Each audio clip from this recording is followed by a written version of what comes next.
ఒక సబ్స్క్రైబర్ ఏమడిగారంటే వాళ్ళ బాబుకి 5 years ఫస్ట్ క్లాసు ఇంజనీరింగ్ కోసం నేను ఎంత సేవ్ చేయాలి, యావరేజ్గా నేను ఒక 20 lakhs సేవింగ్స్ వచ్చేటట్టు చూస్తున్నా ఆ రోజుకి, ఇది సరిపోతుందా లేదా అని అడిగారు. అలాగే పిల్లల ఎడ్యుకేషన్కి మనం ఎక్కడెక్కడ సేవ్ చేస్తే మనం అనుకున్న కార్పస్ అనేది వర్కౌట్ అవుతుందనే చూద్దాం. పిల్లల ఎడ్యుకేషన్కి ఇన్వెస్ట్మెంట్ కోసం మనం ఇప్పుడు 3 స్టెప్స్లో వెళ్దాం బాస్.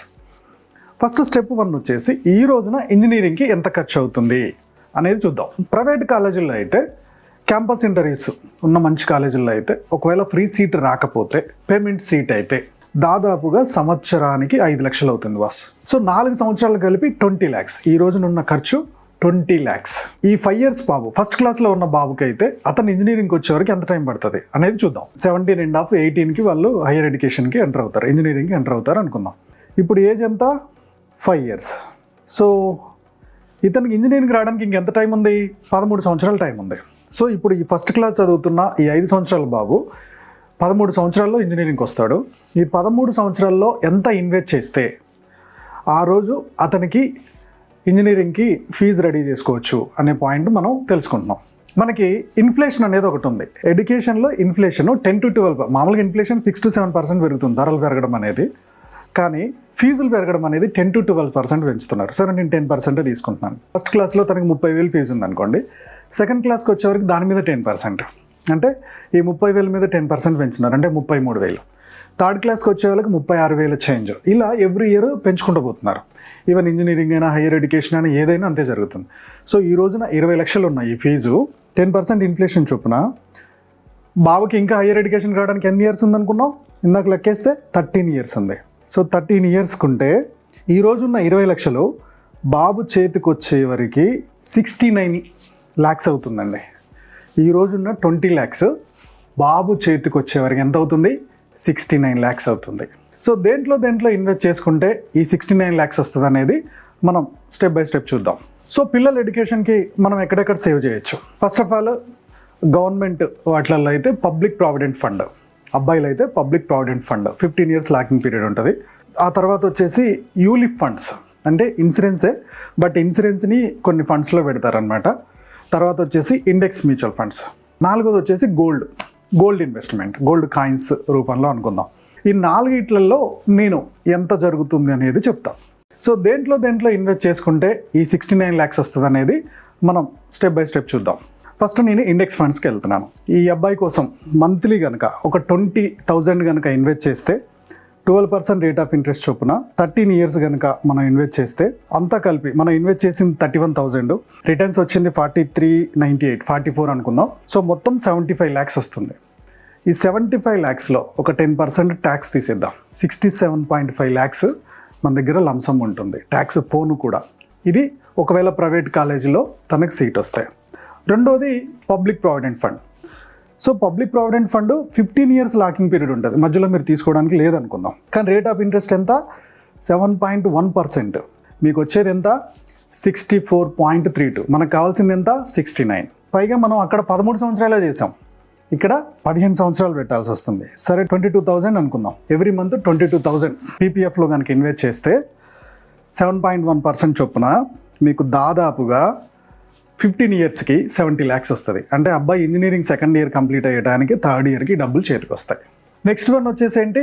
యూలిప్ ఫండ్స్ కూడా 10 to 12% రేట్ ఆఫ్ రిటర్న్స్ ఇస్తున్నాయి 10 years యావరేజ్ తీసుకుంటే. బట్ ఏంటంటే దాంట్లో ప్రాసెసింగ్ ఫీజు, మెయింటెనెన్స్ ఫీజు ఇవన్నీ పోతాయి. 12 అనుకునే బదులు 10 అనుకుందాం. 19,000 per month కనుక యూలిప్ ఫండ్స్లో పెట్టారనుకుందాం, అది మీకు 79 lakhs దాకా వస్తుంది. 79 lakhs కదా, దాంట్లో 10% అంటే 8 lakhs పోయింది అనుకుందాం. 8 lakhs పోతే 71 lakhs మీకు కార్పస్ రావడానికి స్కోప్ ఉంది. ఈవెన్ గోల్డ్లో కూడా మీరు 13 years పెట్టారనుకుందాం, గోల్డ్ యావరేజ్గా 10% పెరుగుతుందండి. సో గోల్డ్ కాయిన్స్ రూపంలో కనుక తీసుకున్నారు అనుకుందాం, ఈ తరుగు ఇదేమీ లేకుండా కాయిన్స్ రూపంలో ఇన్వెస్ట్ చేస్తున్నారు. Every month gold coin 22,000 worth ఉండే గోల్డ్ కాయిన్స్ కనుక మీరు ఎవ్రీ మంత్ తీసుకుంటూ ఉంటే 13 years కనుక తీసుకుంటే, సో మీ బాబు చేతికి వచ్చేవరకు ఇప్పుడు పెరుగుతున్న రేటు ప్రకారం ఆ రోజుకి అది 70 lakhs అయ్యే ఛాన్స్ ఉంది. వాడికి ఫ్రీ సీట్ వచ్చింది ఎన్ఐటీలో కానీ ఐఐటీలో కానీ సెంట్రల్ గవర్నమెంట్ త్రిబుల్ ఐటీలో ఉంటే వాటిలో కానీ ఫ్రీ సీట్ వచ్చింది. సో అప్పుడు ఏంటి పరిస్థితి అండి? ఫ్రీ సీట్ వచ్చినా సరే వీళ్ళకి ట్యూషన్ ఫీజు అనేది ప్రతి సంవత్సరం ఉంటుంది. 1 lakh tuition fee per year.